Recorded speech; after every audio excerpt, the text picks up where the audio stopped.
Welcome to Chapter 13, Media Planning. Now this is going to be specific to newspapers, magazines, TV, and radio. You can see this is where we're at in the process. We're in the media process right now, part 4. The next chapter is chapter 14, which deals with something you're probably more familiar with, or initially at least, which is social media, digital. And so this is kind of the throwback chapter, is in a sense. Traditional media. So traditional media is what we would think of: radio, print, TV, newspapers. And it's not that they're all dead by any means, because for sure radio and TV is out there. Traditional newspapers are much more narrow cast. They're still available, and there's still examples of some that have still do well on a national scene, for example, like the Wall Street Journal and things like that. But they're much more, because they're people your age, or most people your age, or 30 and younger, are probably way more used to getting their news and information, and their media habits have shifted toward the digital world because it's so convenient. But listen, reading a newspaper in the morning as you eat breakfast is no different than being on your phone all day long, pulling up a variety of different things, whether it's news or just kind of entertainment stuff or social check-ins or whatever it might be. So here's the thing. I'll give you the bottom line. And again, I'm going to go through this pretty quickly. The bottom line is, these aren't dead, but they're only useful when the target market you're trying to impress or make connections with or inform, persuade, uses that media. So if you're convinced that your target market does not use radio, print, TV, newspapers, or any or all of them, that does not mean it's a good buy. Okay, they're outside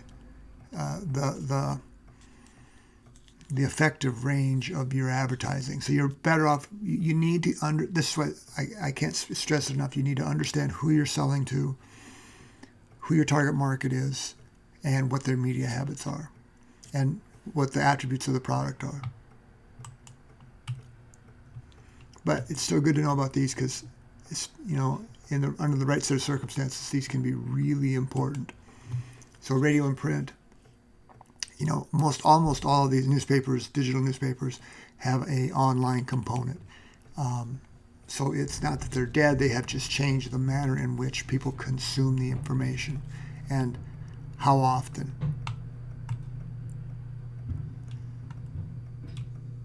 Magazines. If you go to Barnes and Noble, you'll see a host of different magazines. They're still out there. I just was in there maybe a month or two ago, and they're still there.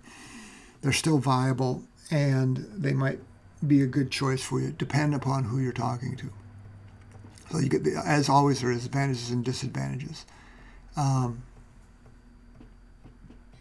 advantages can be pretty important because they're so narrow, because people subscribe to magazines, for example, sort of like newspapers, but even more so. Like if you like Sports Illustrated or Golf Magazine or tennis or things like that, that are special interest. Again, there's a lot of different stuff online, but this really, the digital world has replicated magazines and such, and it's just now, again, same kind of behavior, but just different media or medium that's used. So lots of opportunities there for audience interest. If it's pointed at the right direction. And where this will go over time, it's hard to know. TV, you got linear network, cable. The line among these has kind of blurred, because now people have cut the cable, so to speak, and have switched to all digital through internet broadcasts. And so it's in movement. It's changing over time. But network TV, it's just that. It's scheduled programming. You know who every program on TV, every podcast has a target audience, and they know exactly who they're talking to. There's nothing that happens by accident. The content is there to attract viewership and a certain kind of viewership that they want to compete for, and they're very profitable. Nielsen ratings, this is a way to, they'll give you, the higher the rating, like in a given time slot, you can tell who's watching, how many people are watching. Like they call them rated, R-A-T-E-D, rated shows. And you want higher rated shows because the more people that watch, you can charge more for advertising. Same is true of radio, same is true of print. And then there's advantages and disadvantages. And then radio.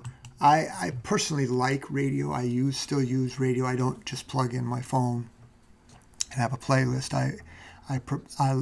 In a way, it's if I'm driving, especially, I like to have a radio, and there's talk radio, especially, can be really interesting, but that's not true of everybody by any means. So you got, again, know your audience, but can really be important. AM and FM. AM is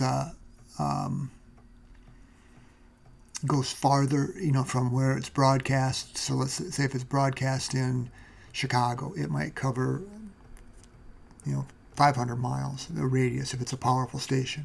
But you might have static or feedback in the line.